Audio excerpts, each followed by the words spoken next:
This is going to be torture for anyone that can't stand me doing accents. That's clearly the highlight, though. People love it. Because it's going to be a lot of Australian. It's just mainly Australian. No northern accents. I flew from Leeds to audition for Popstars Australia. Okay. You are listening to Right Back At Ya, the Naughties pop music podcast with myself, Joel Babington, and the sixth member of Scandalous, David Lim. How are you doing, David? Or should I say, how are you going? I'm doing great, Joel. And it's actually really, really great to have you. It's not been the same since you moved out. Never be the same again. Never be the same again, as Melanie Chisholm would say. That's what she wrote it about. Yeah. She saw into the future. She did. She had a That's So Raven moment, and she, that was how she came up with the song. No, but today we are talking about a whole different kettle of pop stars, like a whole different breed. It's a whole new era. New continent. New continent, you're right. But we're always, I think, in our hearts, we're very fascinated with what Australia was doing in the noughties. The Australia pop scene is fascinating, full stop. It's so interesting. You know how I love the Aussie pop girls. You obviously love the Aussie pop girls. And I love it when you introduce me to pop that I didn't know of. Because it's unearthing a whole new part of the noughties to me. It's like getting it all over again. It's getting literally whole new chapters of pop for me. It's mind-blowing. But at the same time, there's so much connection between the worlds over here and what was going on in Australia. So I'm just bridging the gap, you know? Improving relations between Britain and Australia. Breaking down barriers. One pop act at a time. One pop star series at a time, yes. So, you have wanted to do this episode since we started the podcast. And I was always it was always in the long list, and I was sort of like, yeah. I needed some nudging and persuading, and I am so happy we did, because today we are doing Popstars Australia, seasons 1 and 2, or as I like to call it, Popstars Down Under. I want to be a pop star.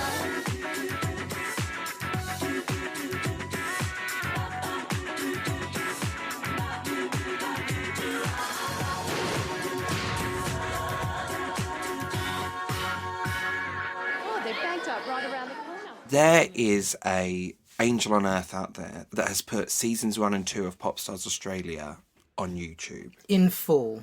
In full. VHS rips, little bits are missing, but it sort of adds to it. Yeah. I started watching this Popstars Australia and I literally became obsessed. I watched it all last year, and David, it might be in a TV show from 2000, 2001, but it was my favourite TV show of 2019. So we last year did an episode on the UK pop stars. It was a Hearsay and Liberty X episode, and we touched on the fact that by the time Hearsay came around, we already had one season of Australian pop stars. So you can sort of see it as a predecessor to it. So it was absolutely fascinating doing that episode, and now going one step back in time again to do series 1 of our Australian pop stars, and of course the one that came after, which sort of sandwiches the Hearsay Liberty X formation years. So I feel like we're completing the puzzle of this universe between UK and Australian pop stars now. Safe to say, without Bardot, the girls that won the first season, will there be a Hearsay? Question mark. Well, it actually started in New Zealand. New Zealand first, The David. the land that we love, and I'm not trying to take anything away from New Zealand. Don't try Joel. and take all the credit, No, David. no. We were the first ones in Australia. We did it. Down under, bigger, better than ever. Started everything. No one else did it ever. Luckily it wasn't a spillage. So yes, New Zealand did do it first. They had 1 year of it, and the winning group, True Bliss, 5-piece girl group designed to sort of emulate the Spice Girls, like everyone did after the Spice Girls. You know, your kind of girl thing and everyone like that. Everyone was getting in on the action.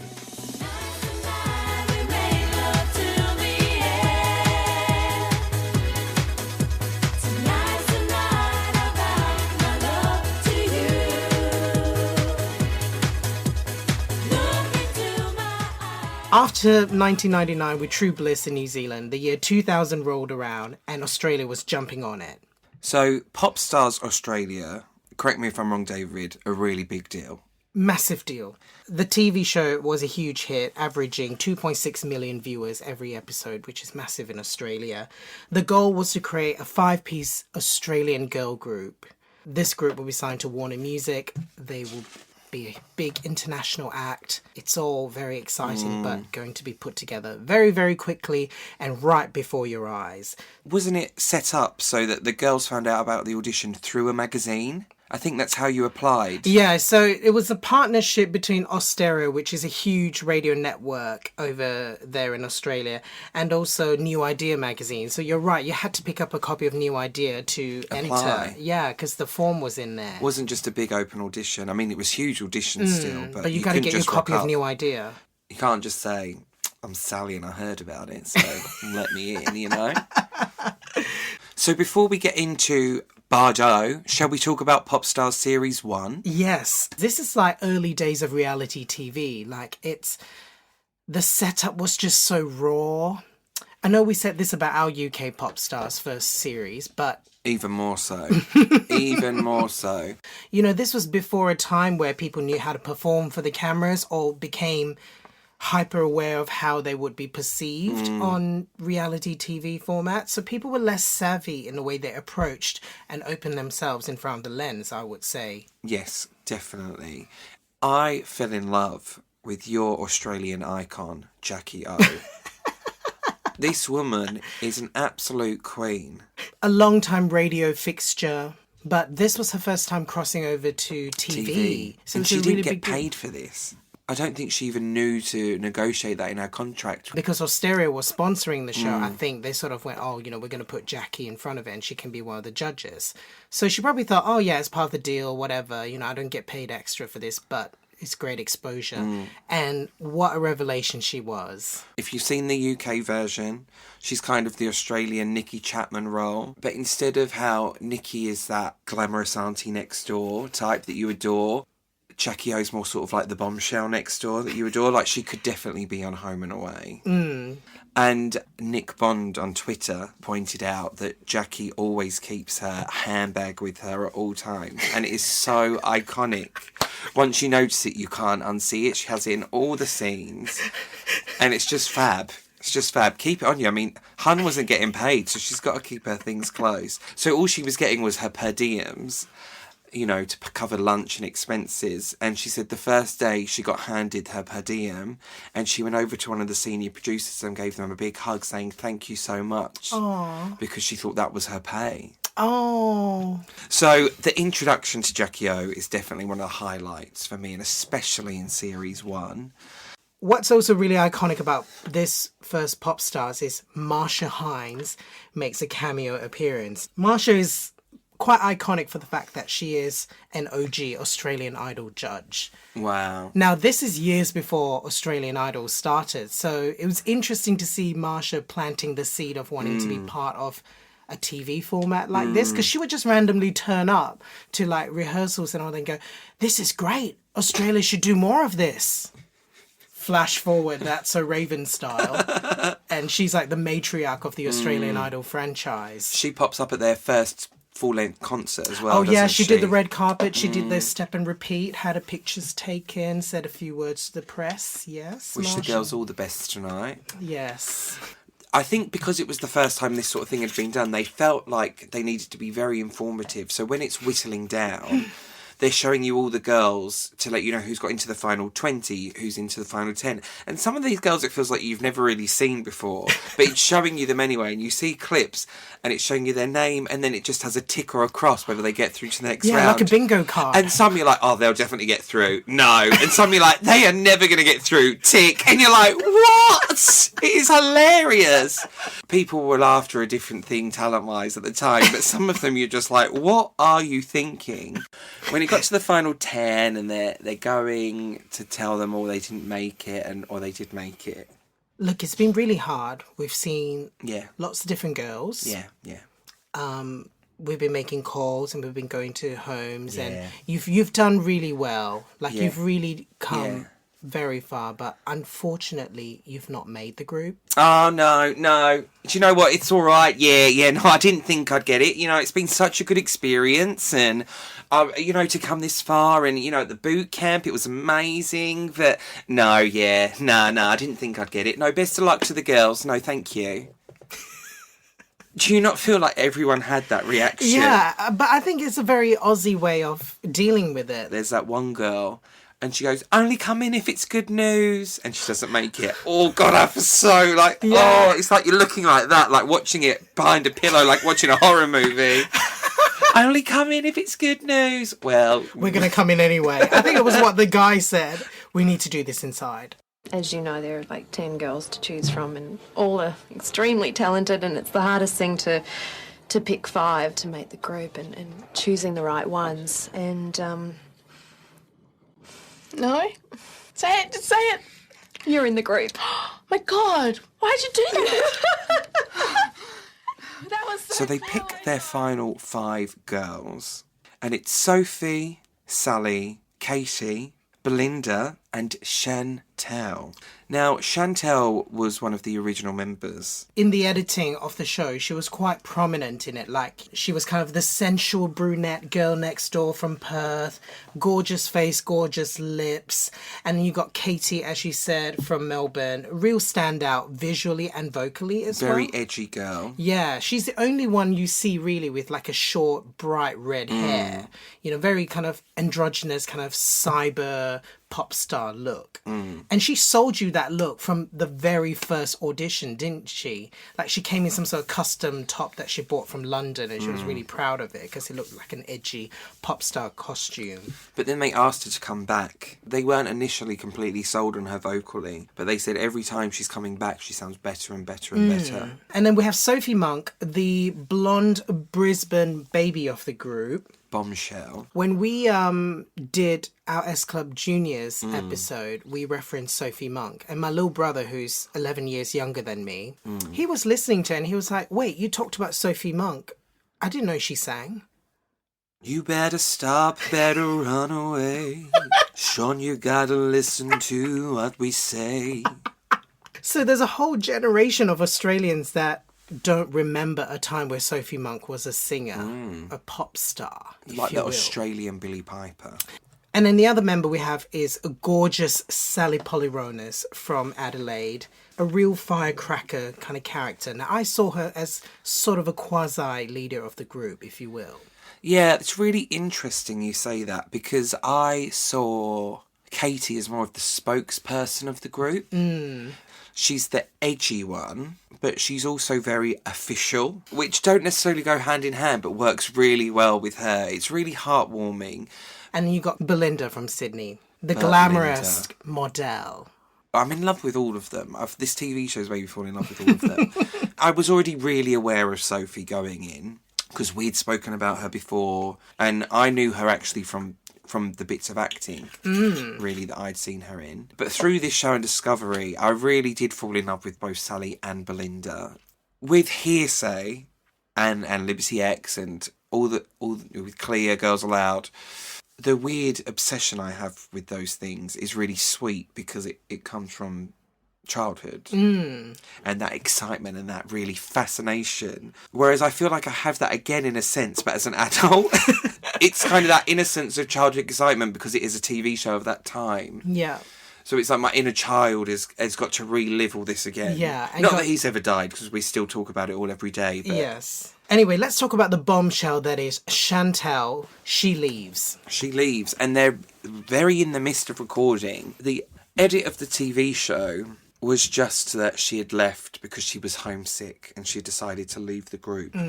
But in the lead up to that episode, they started planting seeds that, you know, they show edits of the girls saying, oh yeah, Chantel's really quiet.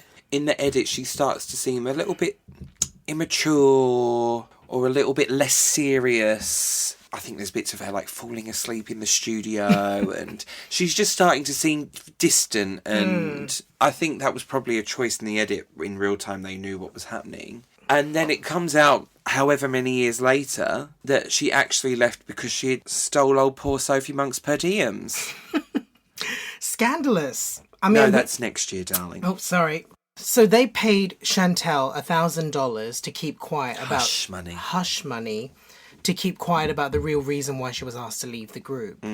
She took the 1,000 and then years later did an interview to explain why. Apparently she wanted to buy a pair of boots. They're in a fresh new pop band. They're all living in a house. No one's getting paid yet because no one's made any money. So they're living off very small amount of per diems. I think 100 Australian dollars a week. I might be wrong. Sophie said that Chantel said, I'll look after the per diems. No, big mistake. Never trust a bitch with your money. Chantel went out and bought a pair of boots and said she was going to pay Sophie back, which then ultimately it was seen as stealing and she was asked to leave and she was given this hush money. Sophie has said she's the one that actually was trying to say, no, let's let her stay, even though she was the one that the crime had been committed to, which seems very nice. Sophie always does seem like quite a team player. I don't know if that's her PR spin. I choose to believe it because I want to.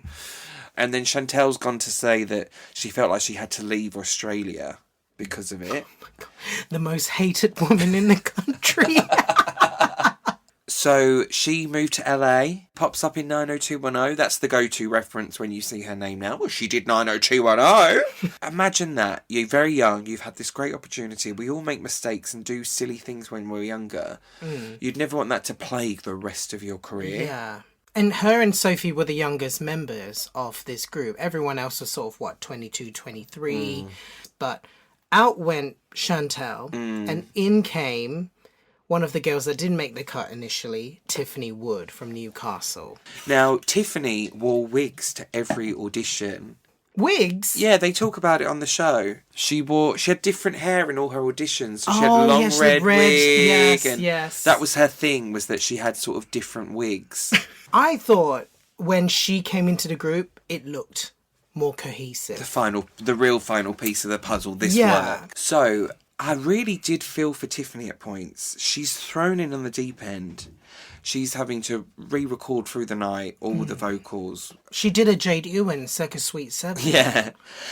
They have these direct-to-camera confessionals on, like, their own video cameras or whatnot. Bardot cam or Bardot cam, Tiff cam. You're overworked, you're working all hours and you're tired. You would just be raw and real to this camera. But she's so vulnerable in what she's saying in those moments that's the side we don't really get to see much on these overproduced reality shows now. We're looking at it through these eyes of it's fun, it's sugary sweet, it's pop. But it was refreshing to see that. So the girls are fully together now. We don't know their name yet. No. Well, in the episode, they're kind of teasing. We're going to find out the episode, and they keep doing the edit. But I could hear like Sophie in the background of that scene where like the camera's on Tiffany and she's just saying no to everything. Bardot, like Bridget Bardot. And then Tiffany was like, oh, that's some old person's name. And they go, she's an icon. She's a legend. And then Tiffany goes... Well, we're not icons, honey. Or we're not legends, honey. Something like that. But 4 against 1. And Bardot. They get Bardot. Yeah, which I thought was quite cool. At the time in Australia as a kid, I didn't know who Bridget Bardot was. But it made me fucking Google it quick. In the early days of Google and AOL.com. Like that. One letter on a keyboard at a time. Yahoo search. Waiting 5 minutes for a result. So during this time, you're really seeing them recording their album now. And we're getting to recording of their debut single. Very and the video exciting. of their debut single. We get to see that as part of the series. Very exciting, We get to do the press tour, the school tour, the showing up at all the different radio stations. The amount of times we see them doing that a cappella of Poison. By the end of it, I'm joining in. Don't you treat me bad, don't you make me sad. Our love could be deep as the ocean. If you can't be true, I got news for you. Just remember I can be poison.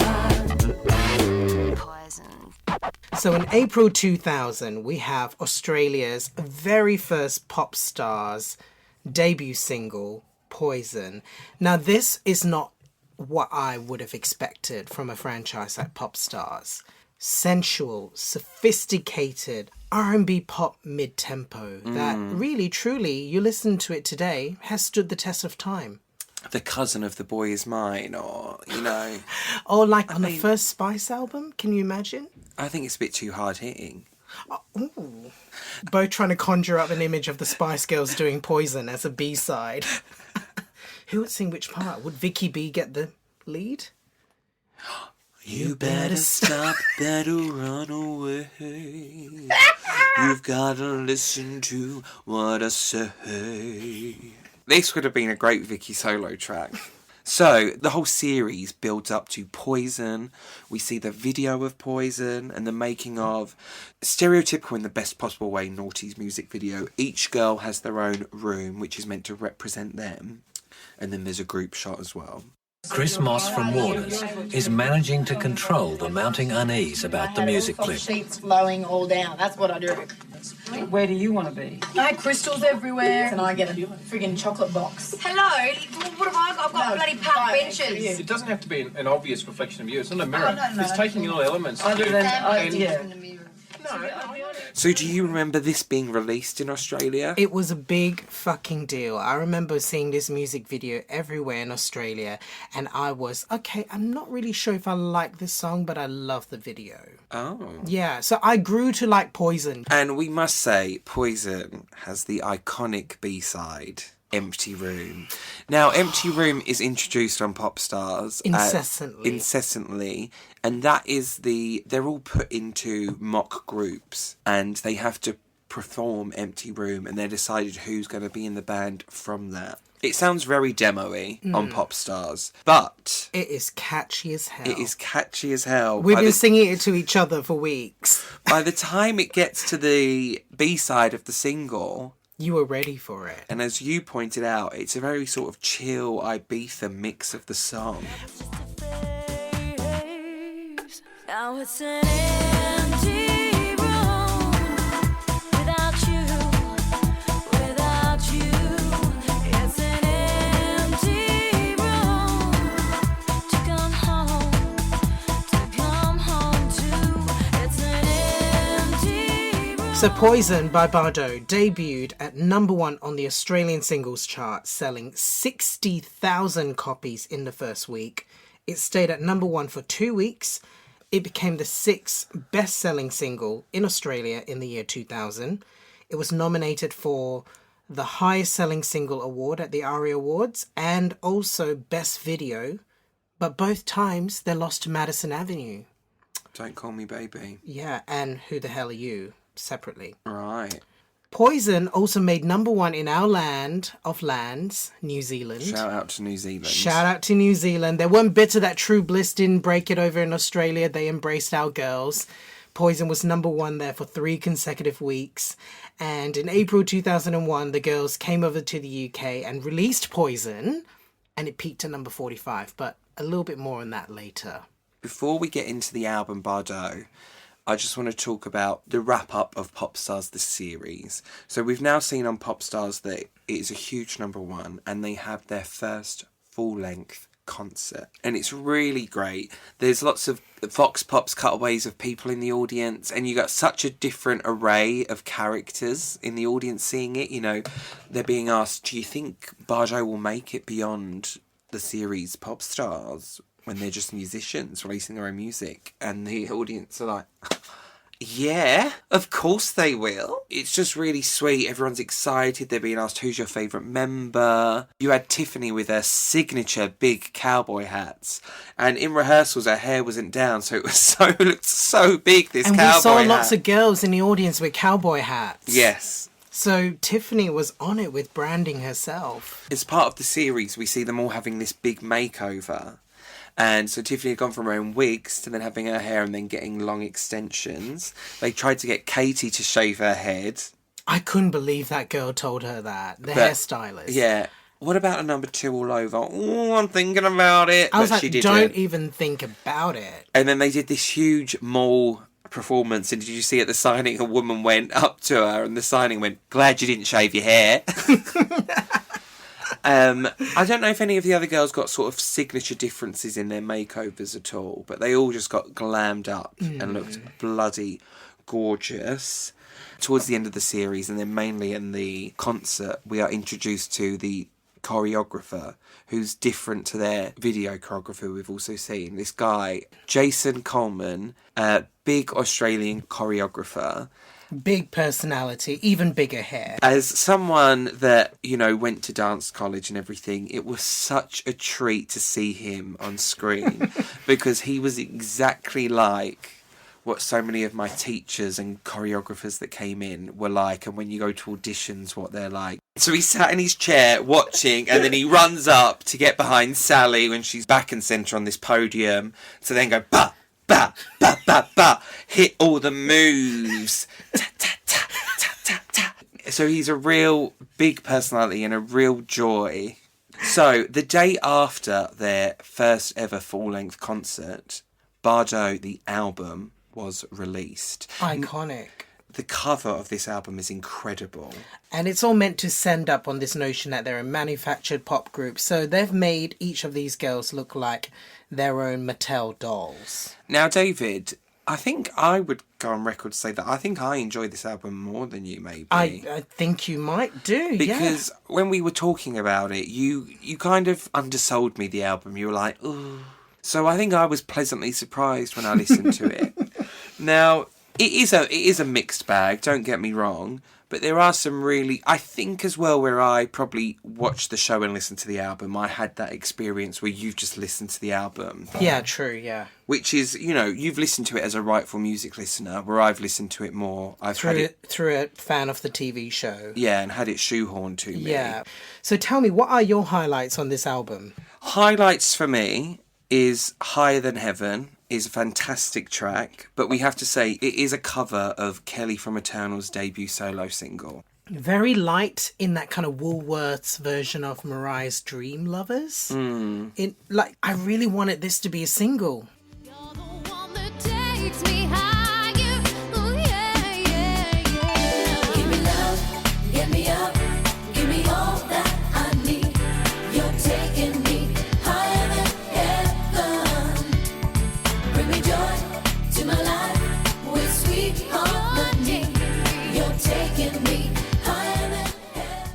And obviously we are excluding the singles in our standout tracks. There's also Holding On, the OG, Can You Turn It Up, spoken word.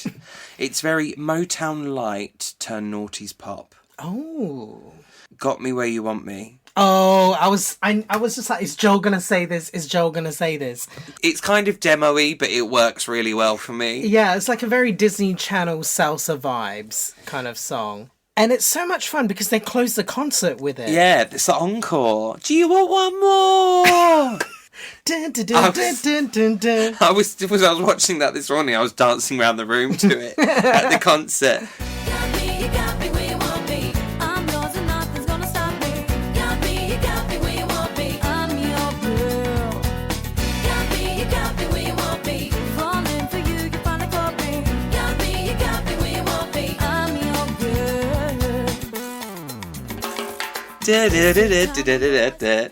What's amazing is this song was written by Lindy Robbins, who goes on to work with Demi Lovato and lots of really, really big names. So shout out to Lindy.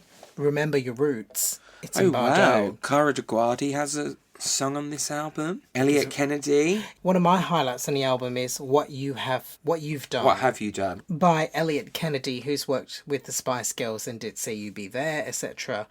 It's an okay album, in my opinion. It's a bit of a mixed bag. It feels like a lot of it were undercooked songs, maybe very demo sounding, but it showed potential. Rushed though, wasn't it? Yeah, it was rushed, but still, I was just like, come on, like, we can get this stuff right with the right people. Yeah, the whole album has a lot of songs you can sing along to. And we must say, Empty Room isn't on it. Empty Room isn't on it, exclusively a B-side. I think that's their mistake, personally. Was it in the UK edition? Yeah, it was. It was on the UK edition. Because we've got taste. Just so you know, Katie wasn't on the cover of the UK edition. She wasn't on it at all, even though her vocals are on 12 out of 13 of the tracks. Let's talk about chart positions. This album was a #1 in Australia and a #1 in New Zealand. Iconic. #2 in Singapore. It was the 12th best-selling album in Singapore in the year 2000. 2 times platinum in Australia and platinum in New Zealand. In the year-end charts, it was at 20 on the Australia ARIA charts and at number 8 on the Australian Artist ARIA charts. This is the first Australian act to debut at number 1 with their first single and album. So shout out to Bardot. They really fucking did that. At the 2000 ARIA Awards, it was nominated for highest selling album, but sadly, they lost the award to Savage Garden. Savage. But deserved to them as well. Yeah, true. So, looking at this first era of Bardot, they reckon Bardot generated $30 million in the first 6 months from merch, from records, and concerts. Wow. I would have loved to have known them back then in the release. You know, it's a real shame that it felt like it was a half-done UK promo trip every time. They've had 2 releases and an album here. And for me to have not known about any of them. So that's the UK cover. Oh, was that the UK cover? Oh, that's gorgeous. That's the single cover for I Need Somebody. Yeah. Oh, that's gorgeous. Glad you found that. Very Girls Next Door, you know? Yeah. Can relate. Jeans and a crop top. Yeah, probably a flared jean that you Oh, can't see at definitely the a bottom flared there. jean. Yeah, I had one of those. Okay, so following the success of their debut album, Bardot, the girls, even before the end of the month, they come out with their second single, I Should Have Never Let You Go. If I could turn back time, I never would have thought that I could lose you, boy. But now I know I should have never let you go. If I could have one wish, I'll be the first to tell you this is never what I wanted. No, I should have never let you go. Personally, I have to say I'm not the biggest fan of this song. It was a really bad choice for second single, in my opinion, and had a really strange music video as well. It starts and ends with them in live action and then has this big animated sequence. Yeah. And it does not suit the song either. It's for a much more fun, up-tempo song, not for this kind of mid-tempo-y, more ballady kind of song. In my mind, if they had beefed up the production, it could have maybe compared to Brandy's Sitting in My Room. It had that kind of soft R&B-pop feel to it, but the production just wasn't great on it. And as you say, it's interesting with the music video because maybe the girls were too busy or whatnot, but they were overly ambitious with this. It's a very green screen video. First half, they're in a spaceship. Second half, they become superheroes and it's all completely animated. And this is a mid-tempo song, so why are they kicking ass? Yeah, it's like they didn't really know what to do, so they threw all the options at it. Exactly, but I feel like as a kid, if you're 9 years old and you watch this on Video Hits, you can be like, oh, that's a fun video for Bardot, and, you know, you'd be into it, not really paying attention to the lyrics. Don't you think that in the animated version, Sophie really looks like Return of the Spice Girls era Posh? Or just before that, when she did Coming to America and stuff? Yeah, it's very Victoria 2007. Beckham's. Yeah, Victoria Beckham Coming to America, that bob. So their manager of the time, who we knew from the TV show, makes a small cameo in the video as well. Oh, does he? Michael? Rounding up your boyfriend. As I was watching this, I was sending you pictures of him and stalking him on LinkedIn because I was like, where the hell's Michael gone? Like, what's happened to him? I need to know everything about his life. And turned out he went into politics. He went into legal and he became like a senior advisor to the Prime Minister at one point, a couple of years ago. Wow, if I was the Prime Minister, I'd want someone with Popstars on their CV. Yeah, exactly. You're the one. Experience managing 5 girls and breaking them internationally. Tick.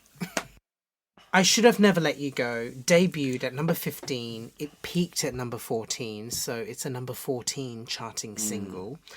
In New Zealand, it made number 25. But amazingly, Joel, number 1 in Singapore. Amazing. For 3 weeks. And my favourite thing when I was watching this video back on YouTube and looking through the comments, my favourite comment was, this song was really hot in Singapore when I was 12. Aww. The girls made an impact. So then, following up from I Should Have Never Let You Go, Bardot released their 3rd single, These Days, which is an absolute real fan favourite. Now, this song shows a real sort of edgier side to Bardot. It's a real absolute rocking track. It's one of my absolute favourites on the album. Oh. And one of my favourite singles of theirs. It's always, I'm really happy when this song comes on. Oh, really? I didn't know you felt that way. Wow. Yes. Well, you know, I'm an edgy boy, aren't I? You know. These days the world's alright, the sun shines bright. I'm kicking out the bad dreams. These days I don't think twice. I walk on ice. I'm positively somewhere. These days go on long after you go. These days. So they really hit you with this one. This should have been the second. Well, the second single shouldn't have been a single. This song was co-written by Phil Thornley, who did Natalie Imbruglia's Torn. Well, there you go. There you go. The Credibility. Australian Alanis Morissette. I love that the verses are very dark and moody. It's almost a very different production in it. And then the chorus is like very light and summery and very uplifting. This song has the incredible lyric, sung by Belinda, I believe. Out of the fire and into the swimming pool. Not into the water, not into the ocean, a swimming pool. Yeah. With chlorine and probably like a machine that rakes up the leaves in the corner. Now, the music video for this. Oh, giving you mood upon mood upon mood. And then glorious, we're sat around the fire, all looking gorgeous and glamorous, very sort of Dawson's Creek, Yeah. very WB in the US or T4 in the UK, teen sexy drama, Yeah. wind Party machine on the beach, beach, yes. party, naughty teens, college, little cheeky drink. Sally, which I've never seen or noticed before, looks a bit like a Siobhan from the Sugar Babes in this music video. Now, I think Sally was maybe a bit underused in the group. Somehow she excelled at the spoken word parts. Yeah. She owned it in Poison, and she got given a proper spoken word verse in here. But as well, it's like, that's a great opportunity to get the spoken word, because you still get the spotlight and a chance to show off and the people to know you. For not being here, I feel better when you're not sleeping in my head, tossing and turning, messing up the sheets. Love we made was incomplete, like the shoes on your feet, same stuff. I've heard it before. That philosophy is starting to bore me. Now you won't have to. So this song peaked at number 19 on the ARIA charts. Very respectable for a third single of a great selling album. And by this stage, Bardot has clocked up 3 consecutive top 20 hits. Not everybody has that. Not everybody has that. It sold 35,000 copies in Australia, and this was performed at the ARIAs as well. Oh, It was a very dramatic performance. I don't think I know this performance. Didn't do much research, did you? So, this song was also covered by the original teen queen, pageant turned pop princess herself, Jennifer Page.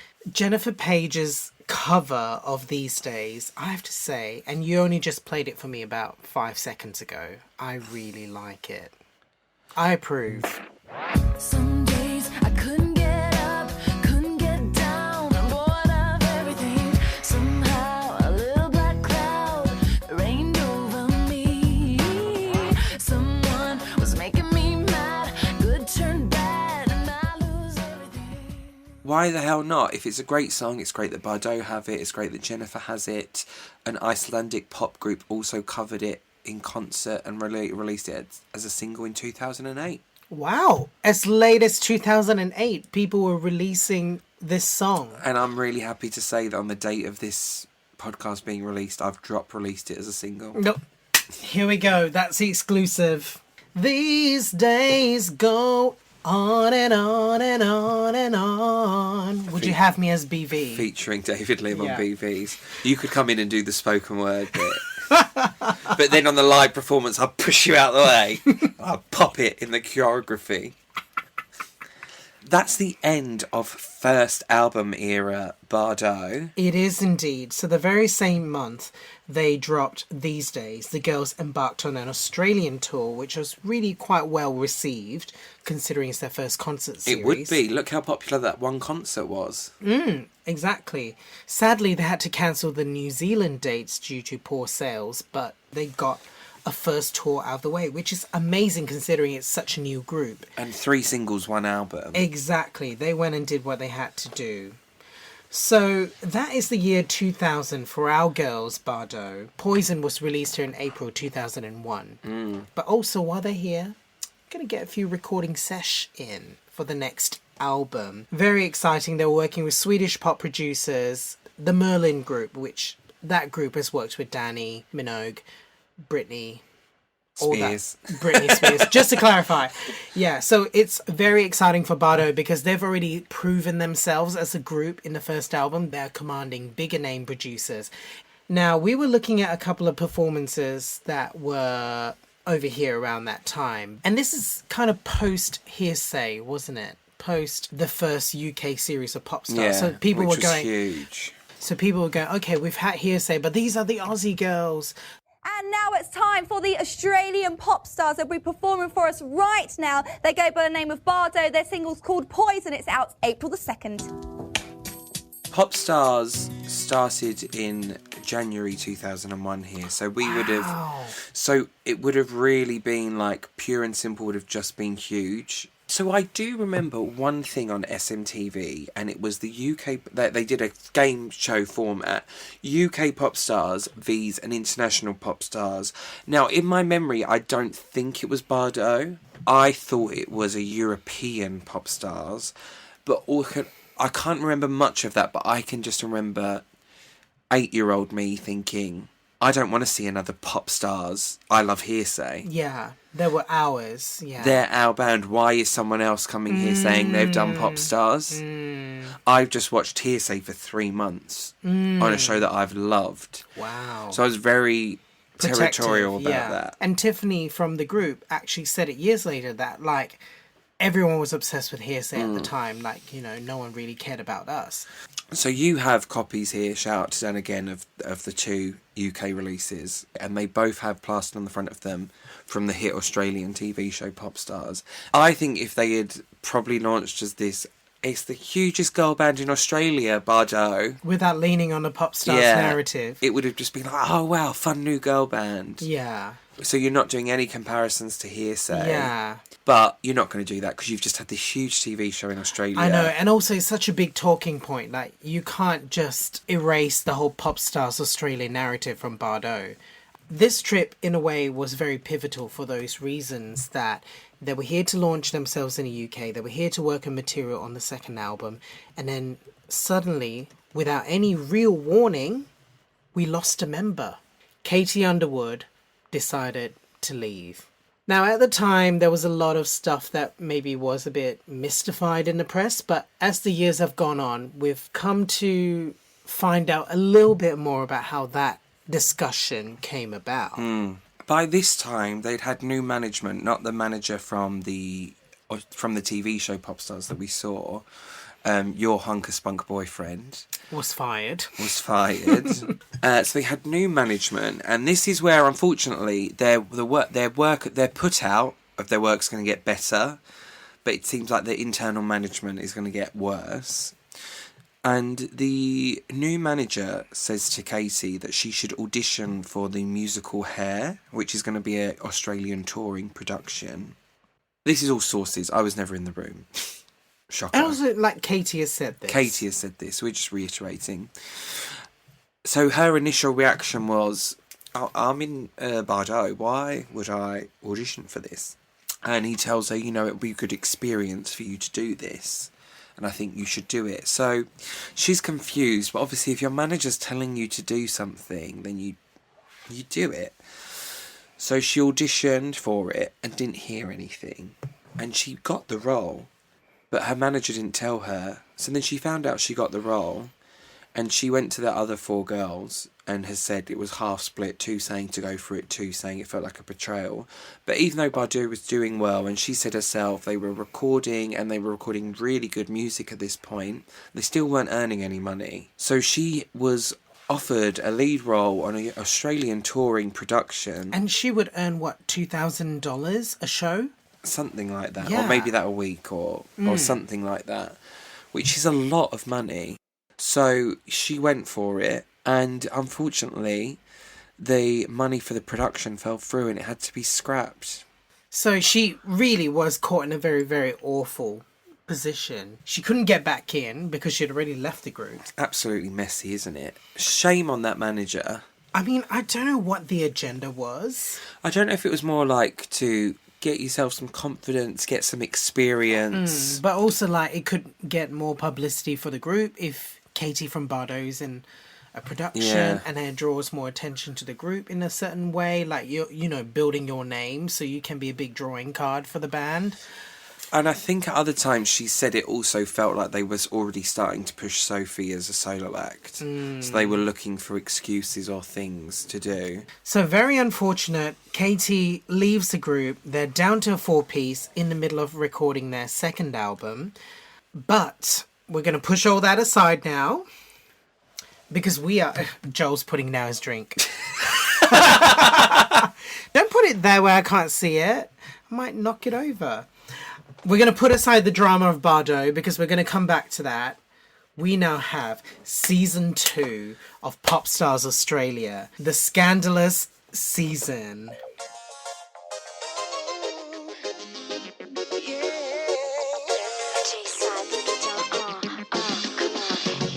You've been throwing way too much around. Never thought you could let me down. Guess I must have been too blind to see. And now you're history. We're in 2001 and we're going to go in because by this stage, Popstars, the brand, has become a worldwide phenomenon. We've had Hearsay in the UK. We've had Eden's Crush with Nicole Scherzinger in the US. Things were popping off around the globe. And it's going to pop off even harder here. Not only is it because it's bigger, but we're welcoming boys as well for the first time to Popstars. It's going to be a mixed group.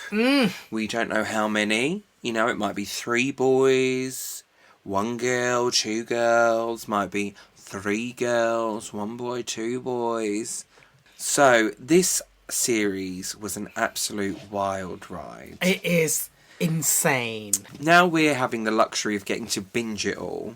I obviously wanted to watch it straight away after finishing series 1 of Popstars Australia. You don't have the room to breathe for a year that Australia had. So we've got a new judging lineup. We've got a new lineup of judges. Your girl Jackie My O's girl still Jackie there. O's back, thank Thank God. God. And then we have Jason, the iconic choreographer from series 1. And then we have this woman who's known for running an Australian agency or stage school or both. Her name's Jack. She's sort of like an older Katie Underwood. Short red hair, but, you know, like a mummy character. But imagine but if stern. it was if they had the woman that ran all the UK stagecoaches. Yes. Severe. She is about her business. Yes. She knows I talent when she discovered Nicky sees it. Webster. And then the 4th guy, Les, who's a former rock star. And then what was his job now? He runs a label. So he runs basically, it's very interesting watching it from 2020 eyes because I can see that this was clearly, they didn't have a record company backing anymore. Because first series, they had someone from Warner on the judging panel. So you knew that there was a record deal at the end of it. But this series, they didn't have the backing of the label anymore. It was guy, Les, who would manage the group, but he also owns recording studios in Sydney. So he would essentially manage the group, produce their music, and then find a label for them. Isn't that wild? Because why wouldn't the label jump at it? Because Bardot's been really successful. Bardot's been successful, but I don't know what happened behind the scenes, basically. Because the original management company that was part of the first series is nowhere to be seen in the second. So I feel like that was part of the whole shake-up. Like they opened the doors to new people to come in because it's such a successful enterprise now. They wanted to see what's up. And thankfully for Scandalous, there was a big record label at the end of it that became interested. Everyone's watched the first series, so they're trying to preempt what they're expecting and what they're wanting. Yeah. Oh, very that. And what I love is it's amazing, but it's so of the time. Not everyone, but there's like a stereotype of a certain auditionee of the time. This is what a Popstars 2 Australia auditionee sounds like, if you don't mind. Would you be the same?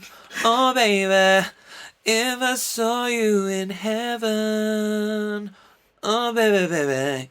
Thank you. That's great. That's enough. Everyone's like, oh, baby. That's actually the best audition I've heard. And I've watched the whole series. Why were you not there? I was 10 years old and living in the UK. You could have been in Scandalous. 10-year-old at the front. You were so sexy, talking smooth. Oh my god. So I really loved this second season. At the beginning, because it's in the binge culture and everything, I missed everyone we'd known to love in series 1, and I would like it to have started with an update on Bardot, but we did get that later down the line, which I loved. Bardot gets to meet the new group. New group. But before that, there's more familiar faces. We see a very young Courtney Act. Oh my god. Cute, gorgeous, So Lil Shane. sweet. Lil Shane. Lil Shane. If only Lil Shane knew what was ahead of them. Who else did we see as a fun face in series 2? I think what you missed out of series 1, there was one of the Real Housewives. Yes! Okay, alright, we're not going to edit this because it's too far into the record. But we're just going to say Jackie Gillis from Real Housewives of Melbourne, aka the fabulous wife of one of the members of Silverchair.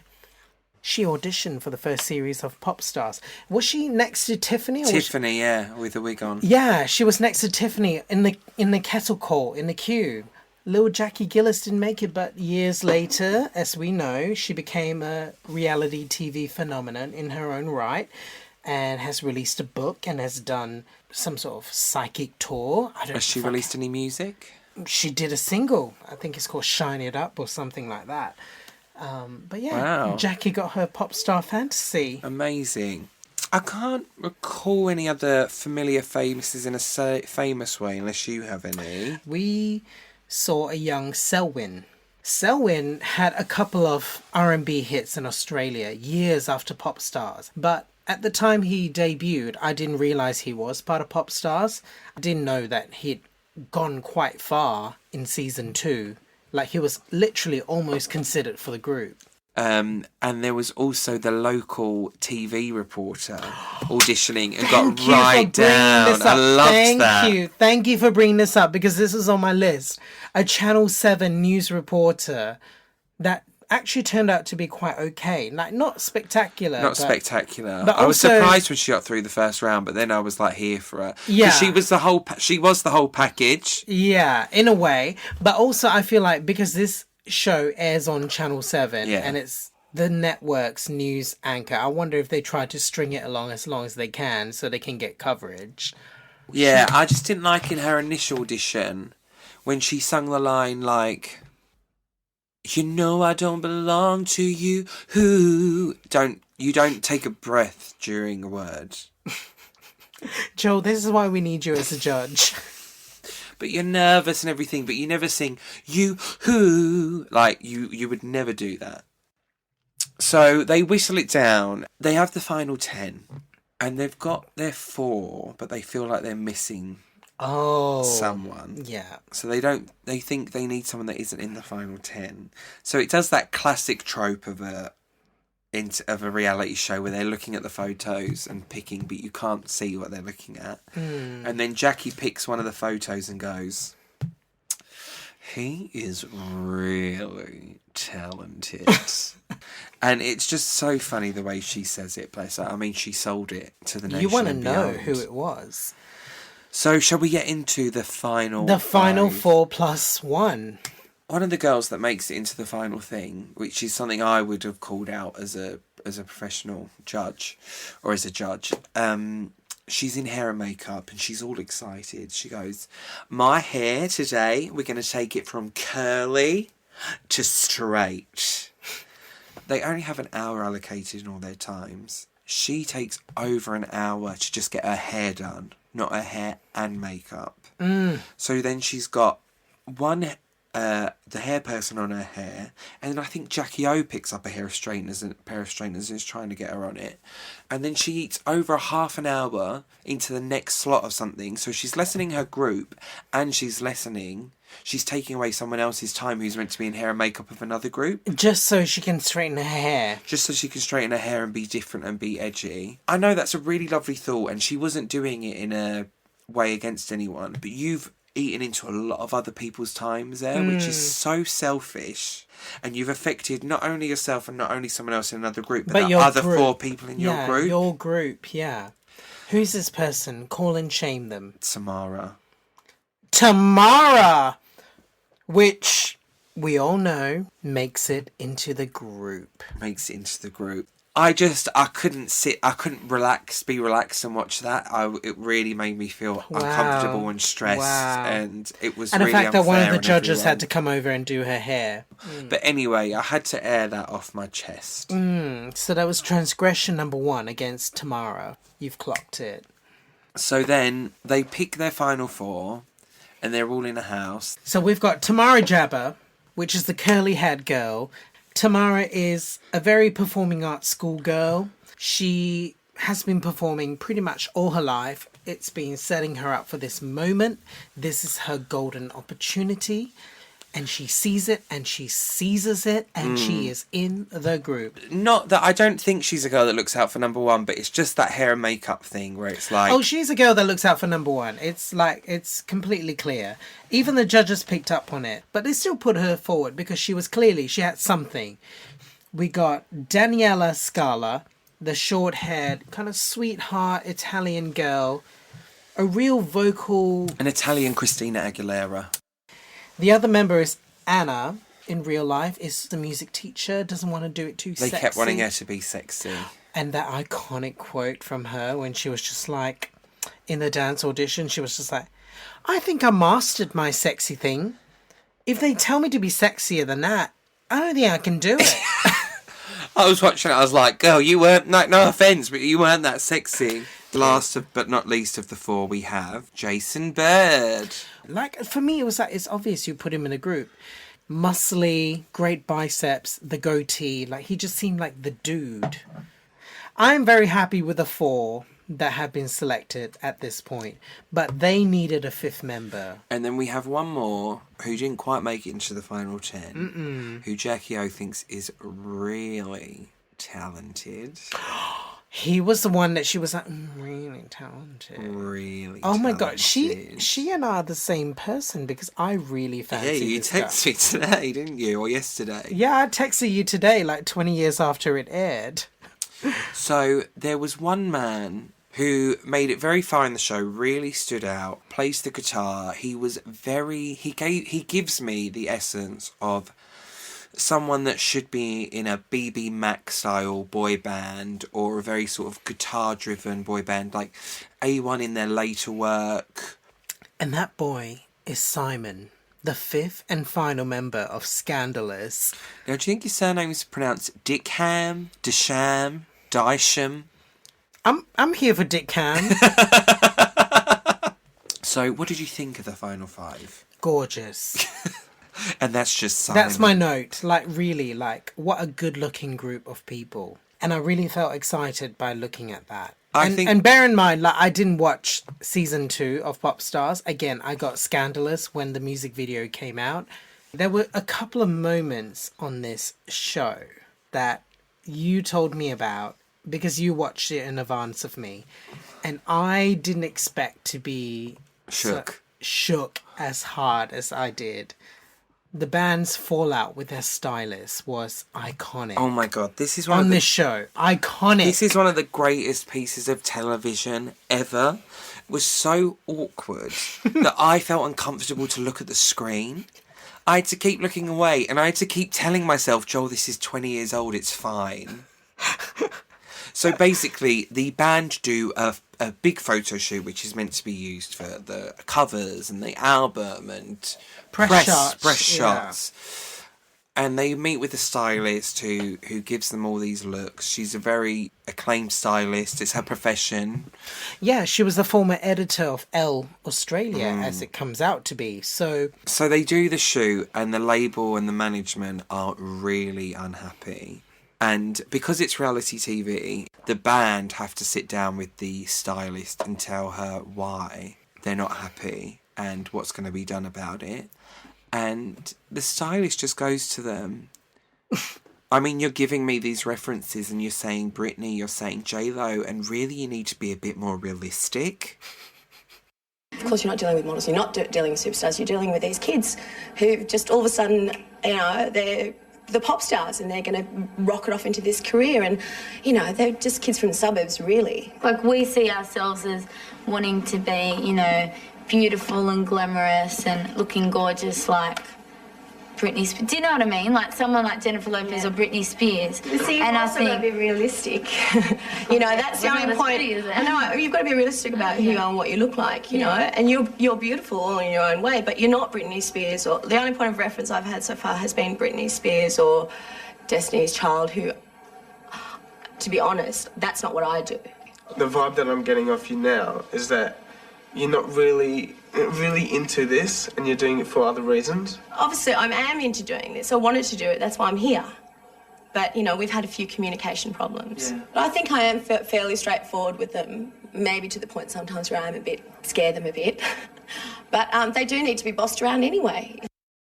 I'm sat there and I'm like, well, no, they shouldn't be realistic because they've won this TV show. And their aspiration is to be a pop star. So why would you not aim for J-Lo and Britney? Like, what else is the benchmark? Because you've seen Bardot, they've done really well. They've won this TV show, they've won Popstars, they're now this big phenomenon.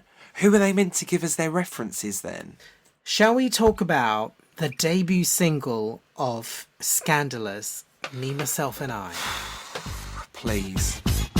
I'm gonna prove everything you know about me, myself and I. I'm gonna break, really gonna shake your world, turn it upside down. I'm gonna make sure that you're on the floor when the cops come around.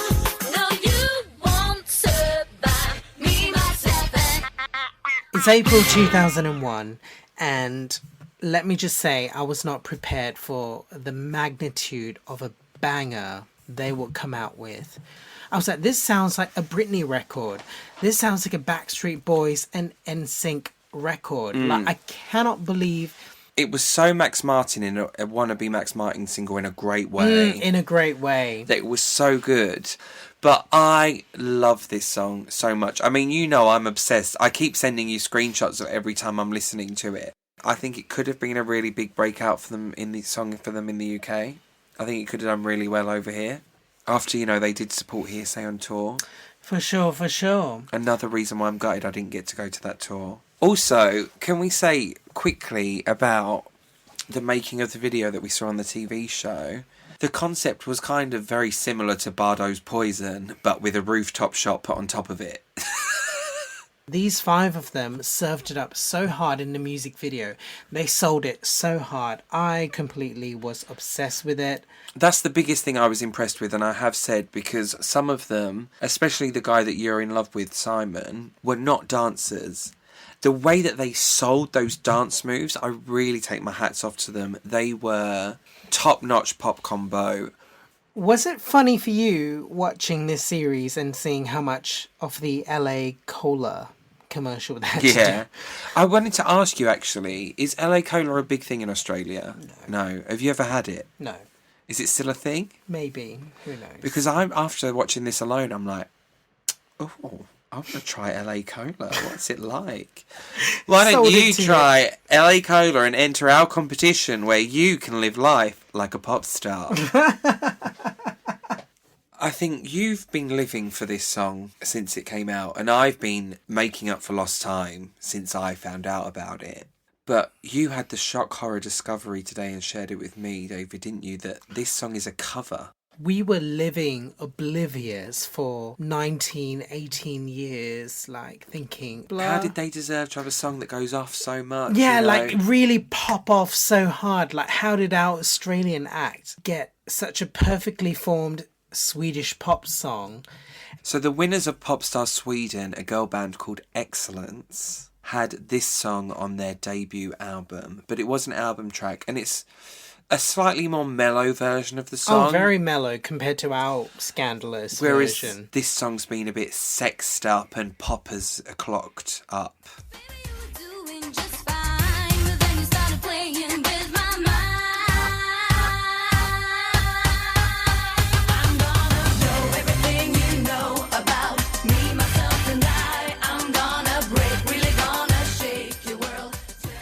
Really, what a perfect debut single for Scandalous.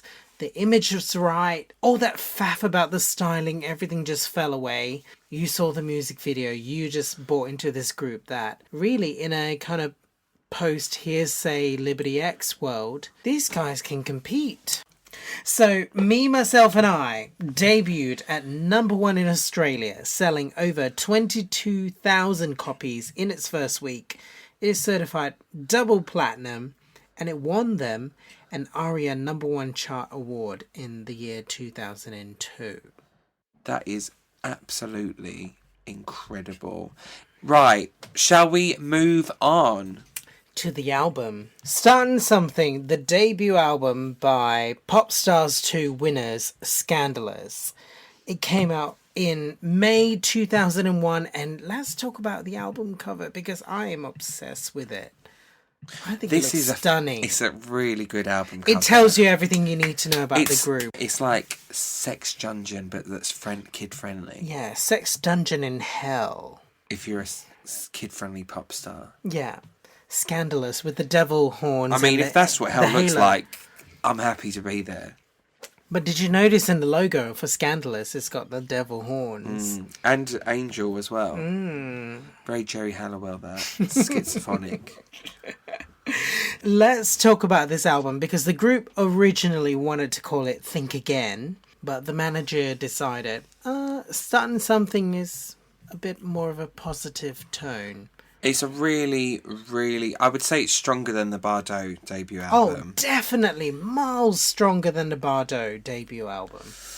So we'll get into it, but I really think their next single is a really weak single. There's at least about 4 to 5 songs that would have been a better second single. Yeah. So we're going to go into it. My highlights of this album is History. Yeah, I've got History is a really nice album track. Really nice. And also, I'm Not Gonna Cry, Na Na Na. Yes. I think I'm Not Gonna Cry would have been good as a 4th single. 4th? Yes. I would have gone for a second. I think 4th or 2nd, but just not 3rd. You can walk, but don't you do it slowly, boy. I don't want you to see what's going on in my heart. If you should leave, but if you look in my eyes, I'm not gonna cry. I'm not gonna break if you say The last half of this album especially is so funky, and I say funky because that is the word that was used for this kind of era of music. I think that Think Again would have made a nice single if it was I'm going to say funky again, if it was funked up a bit for a single remix.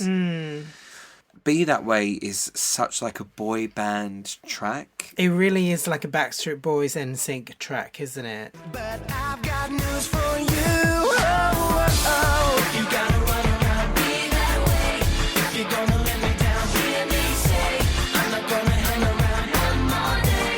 If you're gonna be that way, if you wanna work it out, tell me how. Stop me from working out. I didn't know a lot, but I knew a lot more about Bardot going in than I did anything about Scandalous going in. And so this TV show really builds them up and goes, we can't wait to see what happens next, pretty much. And then I go into my research so excited and nothing. We're sitting on a bunch of album tracks that had potential.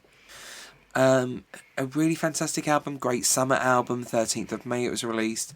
Debuted at number 2 in Australia. 70,000 units platinum. But no real international crossover, sadly. Sadly, they did, as we've said, support Hearsay on their UK tour. Yes. Which you can see more of on the Popstars Around the World special, which we've had a real joy watching together. And there's the iconic scene in that with the British security guard loving Scandalous's single, which wasn't released in the UK. It was there as an import, and he was getting them all to sign it and stuff, and they were so excited about it. Oh, they were so living for it. Well, as final preparations come together for the big UK tour, Scandalous manager Les has called the group in for a final pre-tour briefing. You got a job to do at the other end. It's going to be fun, but you guys are going to walk out onto a stage. You're going to play in front of 350,000 people who none of them have ever heard of you, right? There was no television show, there was no Scandalous, and there was no Me, Myself and I, no Starting Something, no anything. If you can blow them away each night, for every single concert for those 4 songs, you've got a career in the UK. I'm going to be performing with Hearsay. I don't want to use the word honour, but it's something like that. We get to July 2001 and we get Make Me Crazy. This song, like Bardot's second single, is a very disappointing and poor choice for second single. I really don't understand it. I don't get it either.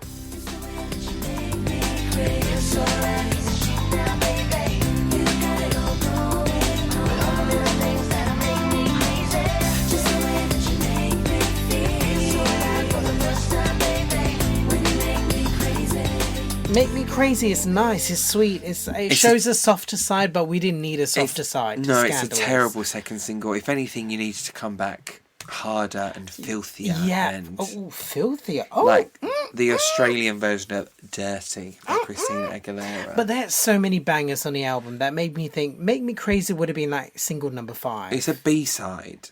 Ooh. So, the music video, a little bit of an awkward, flirtatious exchange between Tamara and Jason that we didn't need. There's one good thing about this music video. Oh, God, tell me what is it? The forced-in dance break. We do love a forced-in dance break. As we said in a J-Lo episode, we do appreciate it. Thank God. And I think that was like a panic moment, like, well, what are we going to do? Something Well, I needs to be think the done band here. kind of felt like this was not our choice for a single, but we're gonna force in a dance break because Jason choreographed that dance break. Oh, really? He did, yeah. Make Me Crazy debuted and peaked at number 30 in Australia. Like, I really literally don't recall this song being on the radios or on the music video channels. Like, I don't remember seeing it. I remember seeing copies of the CD single in Target and me going, oh, that's a really nice top. And everyone's looking good. But I actually don't know this song. Does it make you think about Hearsay with their Pure and Simple and then, what's the second single? The Way You Make Me Feel? The Way to Your Heart? The Way to Your Heart. No, because that's a banger. It might be like mellow and not an up-tempo song, but it's really good. Okay, so I feel like maybe like you're wrapped up in... No, do you not remember it came on at Push the Button when we were there and I went crazy? But I don't think I don't it's like that... ballads. When The Way to Your Love was released, I loved it. Show me the way to your love. Is that it? Yeah. It was a banger, yeah. Thank you. Case closed. I've just taken you full circle.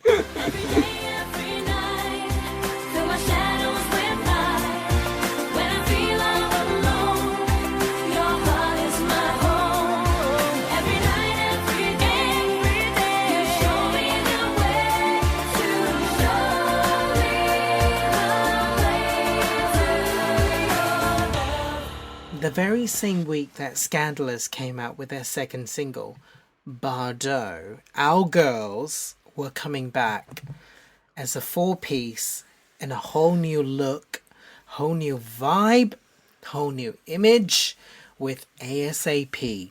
They're holler, as you've described it before. This really is Bardot's holler era. They are embracing a more R&B sound. They are embracing leather. Everyone's in black and denim and like cool hats and everything. This is like a TLC-esque song about your mother-in-law. Yeah, it's hot.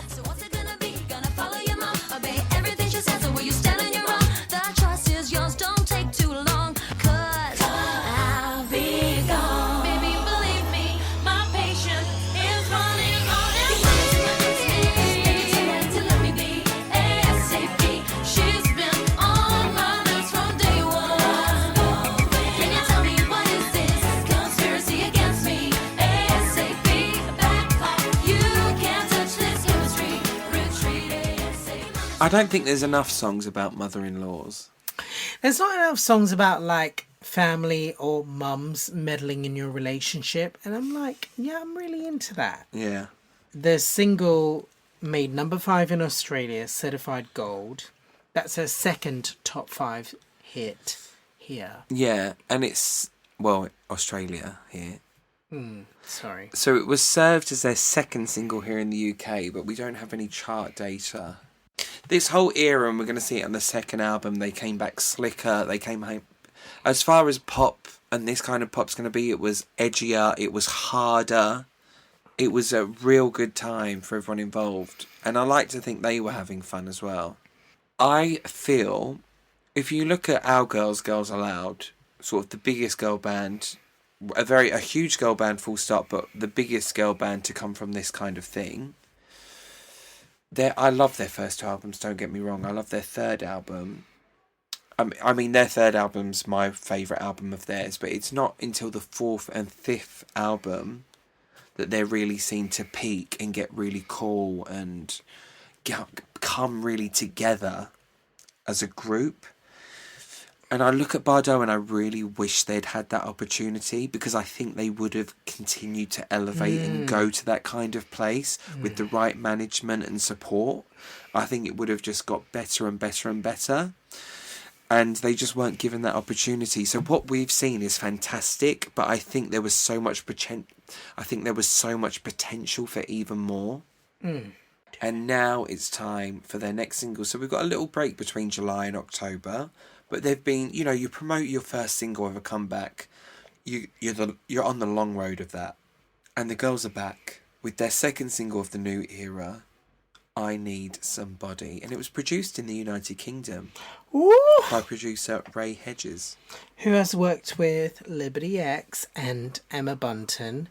And this is a defining Bardot single.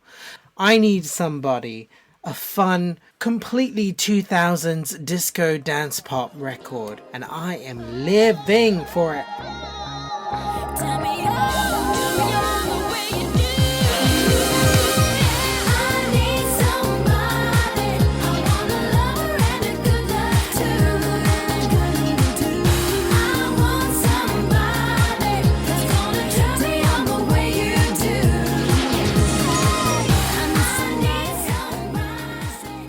Tiffany Woods said in an interview that when we heard the demo, we hated it and didn't want to do it. But once we had our vocals on it, they made it the song. It's not what people would have expected after ASAP. People thought that we were going with the flow of what's around, the R&B sound. I Need Somebody is pretty Kylie.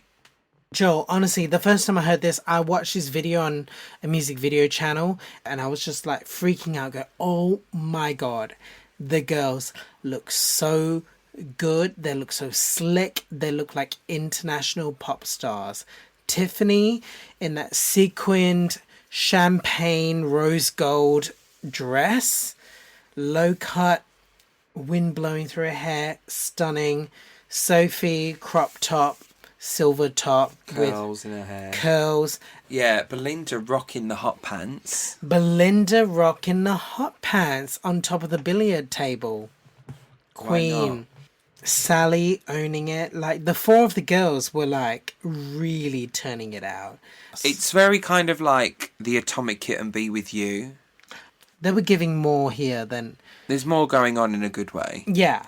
It's also like, if, you know, when you and your friends are out at a nightclub and you want to like dance around and make a music video, if you had high production values, this is what it would look like, in a good way, in a great way. Oh, yeah. It turned out to be Bardot's biggest hit after Poison. So this song peaked at number 5 on the ARIA charts in Australia and number 1 on the Australian dance charts. In the year-end charts, it was at number 59 of 2000. So wait, we're still in the year... That's not right. 2001. Yeah, it says 2000 there. 59 on the year-end charts and number 4 at the year-end charts of the Australian artist charts. So that is fantastic. Another gold single for Bardot, 35,000 units sold. And also Katie Underwood had said years later that she wished she was part of this song. Because it would have been her vibe. Yeah, it would have been her vibe. I would love to have seen Katie in this era. Me too. Longer hair, red hair. Yeah. Like shoulder length. Glamazon Katie. 2001 glam Katie. So that comes to November 2001 and we're getting to Bardot's second album, Play It Like That. Now this is where I'm really excited.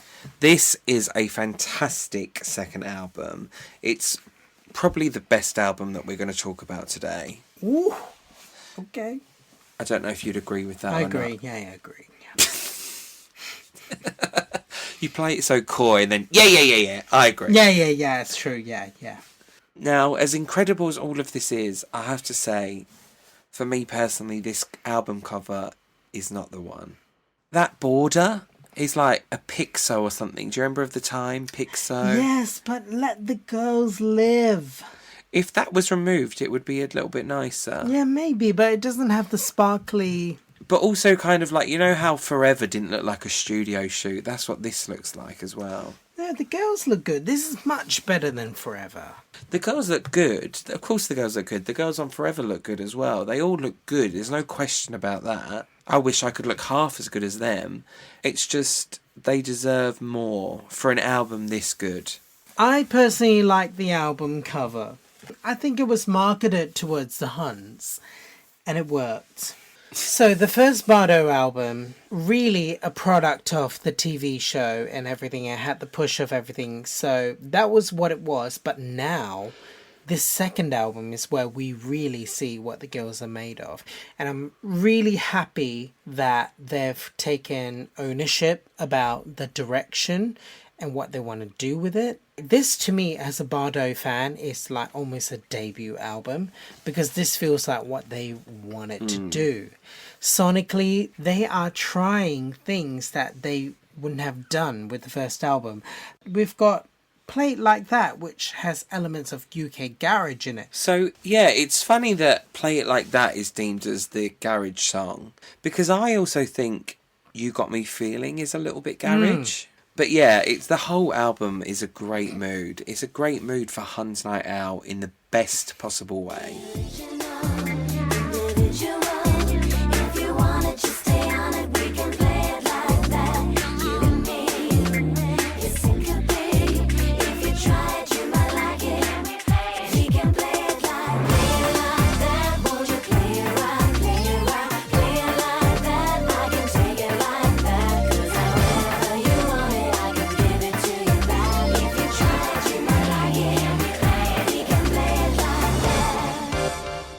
So what were your other standout tracks on the album, David? I love Play It Like That, but I also love Don't Call Me, I'll Call You, the Belinda Chapel co-write. Yeah, I've got that. I've got that as a starred as a top-notch one from the album. It's Alright, the kind of funk disco number, which was produced by Tricky Stewart, who did Maya's Case of the Ex. So I really like... Obviously, I Need Somebody, the single. Feel Right is a great track. Love Will Find a Way. Edgy. That's what I've got as the note for it. Edgy. But edgy with an A and a Y at the end and several Ys. Edgy. Dirty Water. Now, you pointed out that this is a cover. I had no idea. Like, somehow I'd already heard Dirty Water somewhere. In Australia or in Malaysia or somewhere. Like, I just knew it. And when I heard their version, I was just like, oh yeah, it's a cover. But tune. Yeah, I've got They All Snapped in a good way with this one. Shouldn't have bothered. Like sisters, I work here for you. And now I know your words are not now true. You can't spend all of your time. Dirty water on your mind. You can't see through unless it's blue. The bottom of dirty water. So, yeah, a really, really fantastic album. Best that we're going to talk about today. It really is. So, Bardot's Play It Like That debuted and peaked at number 16 in Australia. Now, that to me is criminal. It's not okay. But it is what it is. It's still a gold album. And look, it's on streaming now for even more people to discover it. And if we don't love anything, we love an underloved, critically acclaimed or fan-loved piece of high-level art. And it's a shame that we never saw more after this. So, after the release of this album, Bardot and Scandalous performed at Rumba Music Festival in Australia in November 2001.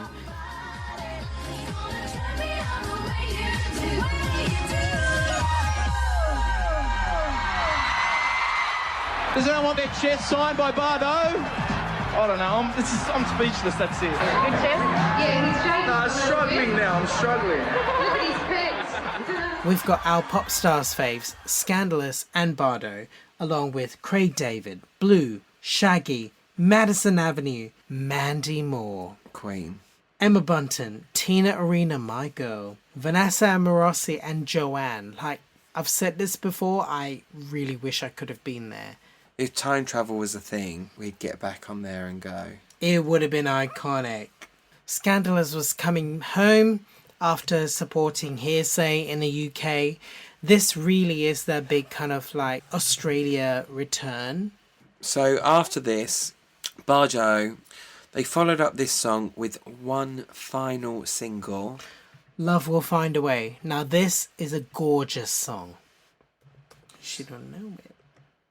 I can't remember it off the top of my head. Can't stop thinking about my love life, shining out of my whole life. Oh, she's wearing a hat now. I wonder where you are. Love will find a way. Right. He knows it.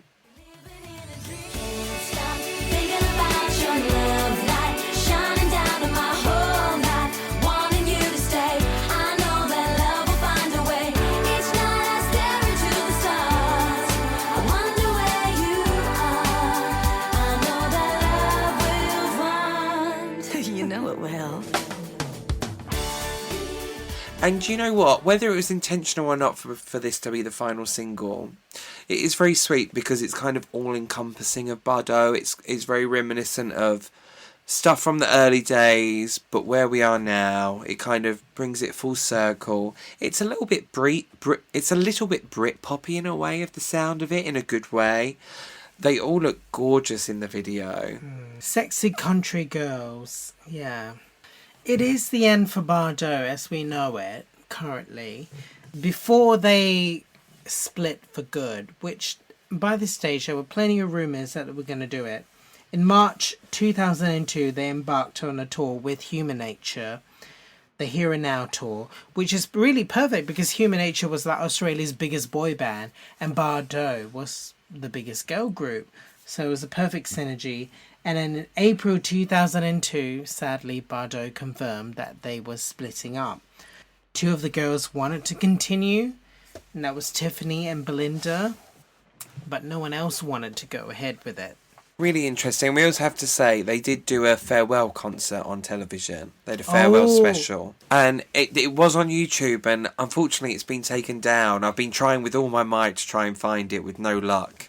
You've seen it before? You've watched it before? I've seen some of it before, and it was like the girls were given a very respectable send-off on Channel V. It's also really nice that they did at least get a farewell show, because a lot of pop bands like this, how we've seen with Scandalous, how we've seen with a lot of British pop acts and pop acts around the world, They don't always get a farewell or a goodbye. They just disappear if they just quietly disband or get dropped, or we don't have that chance to do a farewell kind of thing, which is such a shame. We also have to say that Scandalous, unfortunately, didn't release any more singles and disbanded, which is both of those things are a real shame, and we will live in a what could have been, but we also have to remember the great stuff that they released, and we wouldn't be here talking about anything if they'd done nothing and we had none of it. So before the end of the episode, we're just gonna breeze through and give our highlights of the solo outputs from Bardot and a smidge of Scandalous. Disco Montego featuring Katie Underwood, Beautiful, was a huge success in 2002. Gold selling single, number 9 on the ARIA charts. Massive. And shout out to Katie, because that was the ultimate, like, hey Huns, I can do this.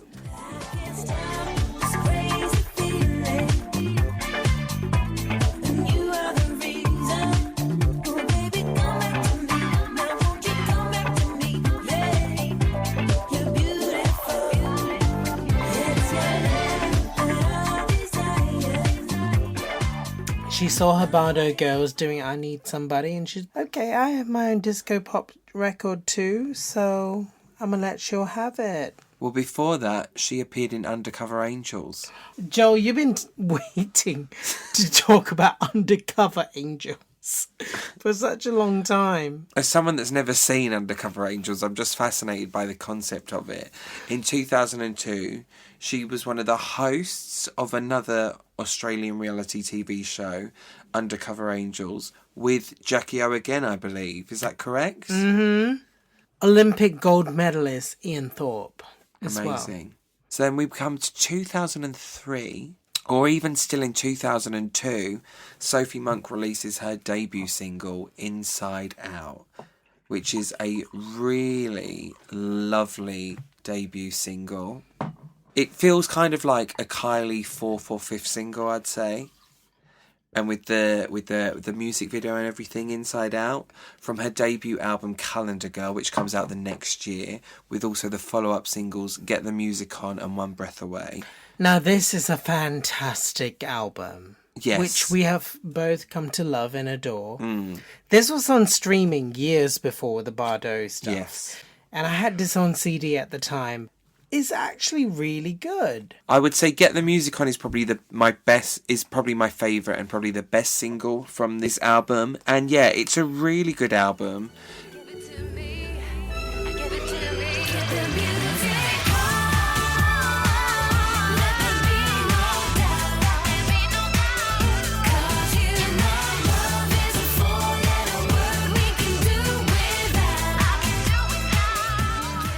Sophie shows a little bit of her classical roots on it. I do just wish she and the songs were a little bit harder on the album, but it is a really good album. I get from what you're Sophie. saying, but it's just like, I don't think Sophie is that R&B-pop girl that we saw with the second Bardot album. I think she's a bubblegum pop girl, and she's the kind of girl that would follow in Kylie's footsteps. The rest of the album tracks, I could pick about 3 songs that I absolutely loved. So we have to say, before we step away from the album Calendar Girl, Step Back to Love is, for me, the standout track on the album. We spoke about it briefly on our S Club Juniors / S Club 8 episode, because they share the same middle 8 on Step Back to Love and Sundown. It has the same middle 8, which is wild.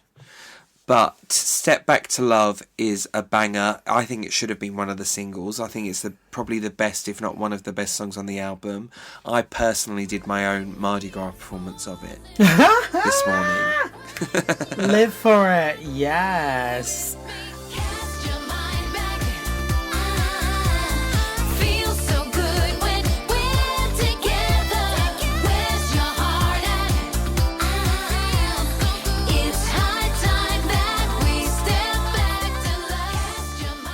So yeah, then Tiff put her hat in the ring in 2004. She released What Are You Waiting For, which this song is really famous. I mean, I know from someone that's obsessed with teen films and American teen films, this song's really done the rounds in that oeuvre, and also the Bratz Dolls released it when they were a band. But Tiff released it as her debut single. It was really nice. Peaked at 27 in Australia. Then I stop and to myself I say, so you wanna change the world? What are you waiting for? Say you're gonna start right now. What are you waiting for? It only takes one voice, so come on now and shout it out. Give a little more. What are you waiting for? And then Belinda, wanting to get in on the mix, in 2004, she released Where It All Began. And then her second single, Move It Together, in 2005. And then Tiffany's back. She's got a few more songs, Devil in Your Soul, Spin the Bottle. Oh, which was around the time I interviewed her for student radio. You need to find the archives of that. I interviewed Tiffany at this Email time. them, get the archives. To round out the noughties, in 2006, Katie did another collaboration with T-Funk, a song called Be Together. Which was massive. I mean, all the gays were living for it. Ministry of Sound record. It was a big dance record. In my early days of gay clubbing, this song was very, very present. And last but not least, in the Girls of Bardot, we have Tiffany releasing her cover of I Touch Myself. And it's a great cover, don't get me wrong. It's very close to the original, but bless her, and it's so of the time, but it's so extra of that time. She goes as far as to go, that's hard. Very Paris Hilton, but you've got to love it. It's a lot of fun, and I could see myself doing it. So then we'll just quickly move over to the Kids of Scandalous. The biggest notable solo career goes to Tamara Jabber. Of course, she forced that solo career. She released 2 solo singles in 2005, Ooh Ah and Hard For Me. They're very beyond on the nose. Oh my God, Joel, if you were in Australia at the time, you would have understood the outrage around Ooh Ah. She had a very famous boyfriend, Kyle Sandilands, who put out Tamara's record on his own label, King Kyle Records. And the music video... Not to be confused with Ooh Ah Just a Little Bit by Gina G, No, honey. No, it's not. So he decided to put this out, and it was an expensive-looking music video, and nobody else playlisted it on radio except for Kyle. So got a little bit of backlash on Australian radios going, is it nepotism, that he's playing his wife's records? Ultimately, it worked in Tamara's disfavour because people were very cynical of the song and also the approach.